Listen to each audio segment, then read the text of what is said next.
So my name is Jaehee Kim, and I'm a postdoc in Noah Rosenberg Lab. And I was atomic molecular physicist not too long time ago, and I just started working on this. So this will be more like a work in progress and what I'm interested in working on in the future. So I think Professor Zeitlin gave a nice talk on the assortative mating last week. So there are a lot of data on how ancestries of the mating pair are related within human population.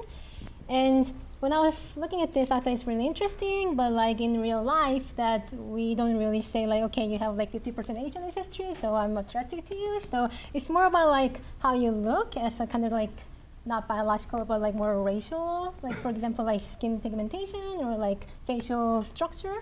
So that's why I was interested in ancestry and the trait phenotypic correlation. So there are a lot of data in literature that calculating ancestry and the phenotypic correlation in a lot of admixed population. So for example, the most striking I thought is the PARA 2002, where they studied the Brazilian admixed population, where they found almost no correlation between the color, in quote, and the African ancestry. But some other population, they found about 0.44, and they attribute these differences in their mating history, admixture mating history. So what we mean by admixture history is that, so in the beginning, by the way, this is bad example because I don't really mate in the movie, but anyways.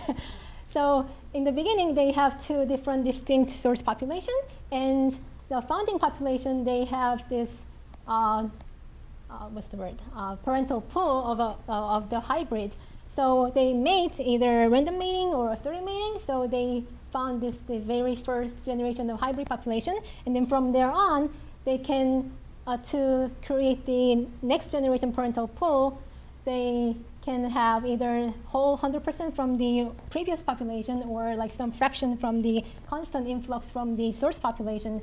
So we can parameterize this process with this initial founding population fraction and at each generation, how much fraction of the hybrid or source population contribute to the parental pool. So if we look at how mating works, this was actually formalized for a different project, but so in finite population of the parental pool, they have to first meet, and then they decide whether they're going to mate or not. And this mating process is either it can be in the random mating or mating, assortative mating by ancestry. By ancestry, I mean not local ancestry, but the entire genetic ancestry. And they can also mate the assortative mating by trait. So in this model simulation, we assume that everyone has equal chance of meeting their potential mate, and whether they are going to mate and produce children or not will depending on this different mating type. And once they mate, their children's admixture fraction is just the average of those parental admixture fraction. So at generation G, it can have from 0 to 1 with the fraction increment of 1/2 to the G. Okay. So if we have n number of population, you can make this mating matrix, which entries represent the probability of them mating and produce children. So for example, if a random mating, no matter what your admixture fraction or trait is, they're going to mate and reproduce children. And if they mate by admixture fraction, it's a functional form of their admixture fraction. And if they mate by trait, it's a functional form of the trait. And for the positive assortment, we want this functional form to be, if they're similar, then it has higher value, and if they're kind of different, it has smaller value. So it can be exponential or a delta function or other functional form. But in our simulation, we chose this negative exponential of the difference, just because it's kind of nice function. And in here, C represents how strange the assortative mating is. So if it's really C is large, that means that it decreases really fast as the difference gets bigger. So, and if it goes to 0, then it's kind of pretty much flat. So that means that it's closer to the random mating. So if we use the exponential function, we can have this matrix of the mating. But the problem of this raw matrix function is that, for example, probability of this like individual 1 to reproduce is a sum over column sum of their probability given entire potential mate.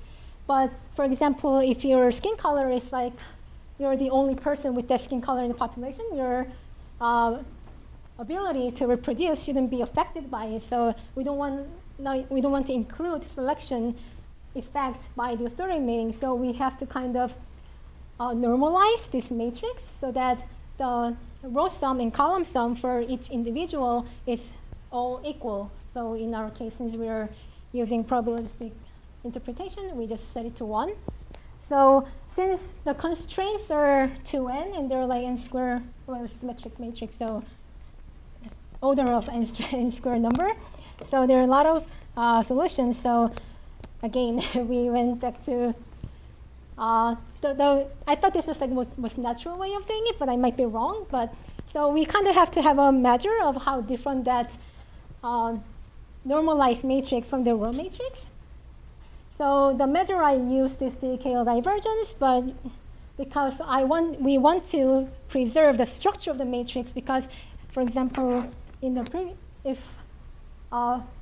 this number is bigger than this number in the scaled matrix, we want to preserve that probability order.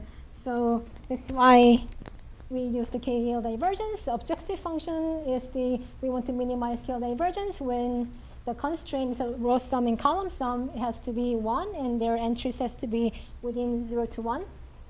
So for example, like this is kind of example. This is a row matrix, and this is scale matrix. This is just heap plot, and the color bars are kind of normalized from minimum to maximum. So their structure looks very same, and their correlation is always like really high within our simulation.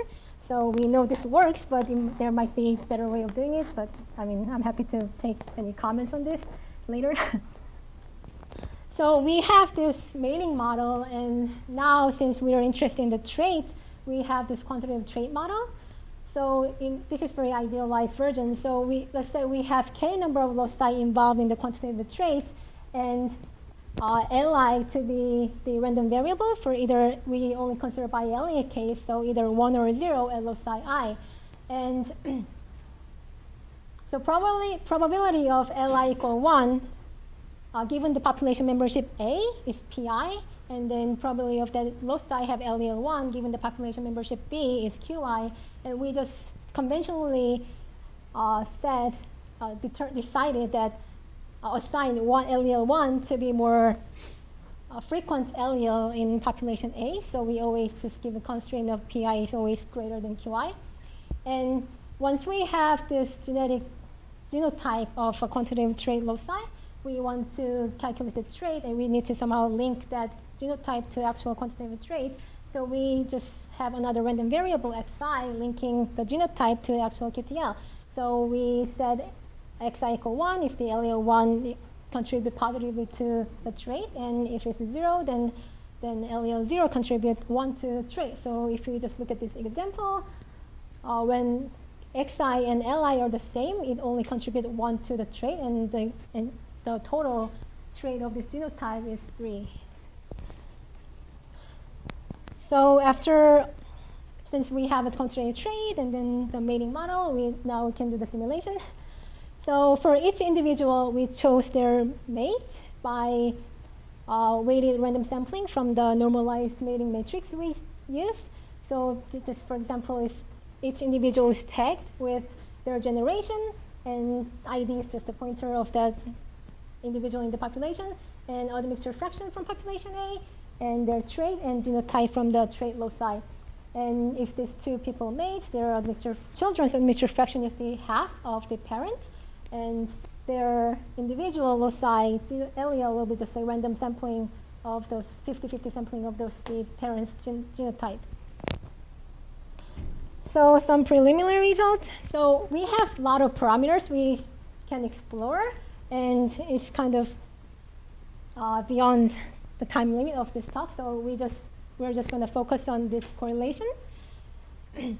And for example, we know our normalization scheme works because the expectation of trait and the admixture fraction stay constant across the generation. And we can look at the variance of the admixture fraction or variance of the trait across a generation, but we will only focus on the correlation in this talk. And just since we'll be looking at this particular graph a lot, the red curve is the result from the random mating, and blue curve is result from the authority mating by the ancestry, and the green curve is result from authority mating by trait.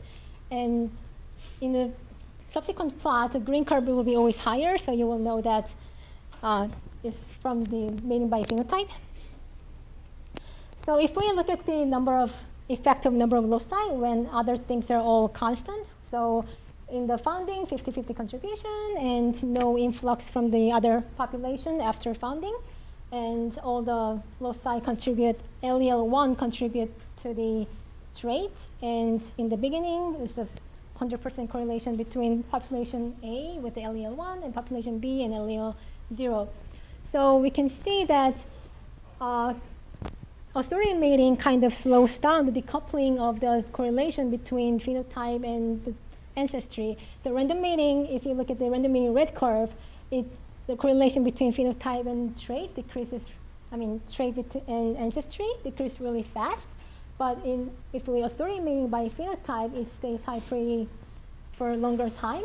And as we increase the number of loci for quantitative trait, the correlation stays higher for a longer generation, and also the mating by genotype actually curve goes from the random mating side to the green curve, which is like mating by trait, which kind of makes sense because genetic ancestry is actually the limit when k goes to infinity. So if we increase loci really high, we expect the correlation blue curve will be the same as the green curve. So this is more like sanity check, how authority mating strength affect on this correlation. So when the authority mating is really weak, then all result is pretty close to the random mating. And when the authority mating is really high, then all the correlation, since we started as a perfect correlation, it stays as 1 for across all generations, and everything else is in between. Okay.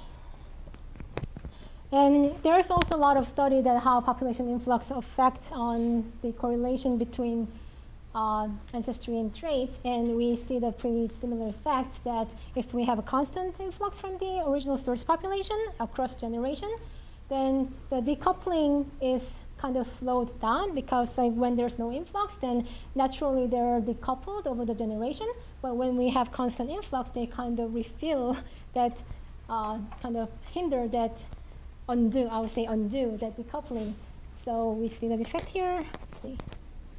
And since so far we look at more idealized situation, but because we use the PI and QI to be 1 across all loci, but to use more kind of realistic model number, we use allele frequency inferred from this independent drift model. And so initially we take the ancestral frequency from the neutral side spectrum, and then they drifted, and we added this normal noise or drift from the ancestral population, and 0.3 was chosen so that FST from the population is close to current estimate of the human FST.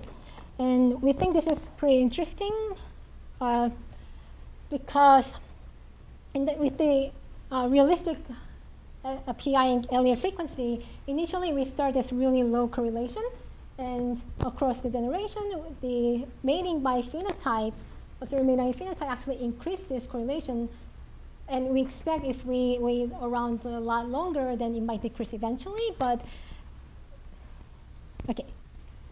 But in this case, we see that mating by phenotype increases correlation as opposed to the random mating or mating by genotype. So this is something we will investigate further. So summary, the authority mating slowed down the coupling of the ancestry and phenotype, and also we didn't look at the variance, but authority mating increased the variance also compared to the random mating, which is also reported by very original work by Crow and Kimura and Scudo Carlin. And the influx of the source population across the generation had a similar effect of the authority mating. In the future direction, we want to include all this fun stuff to make it more realistic, and also data application.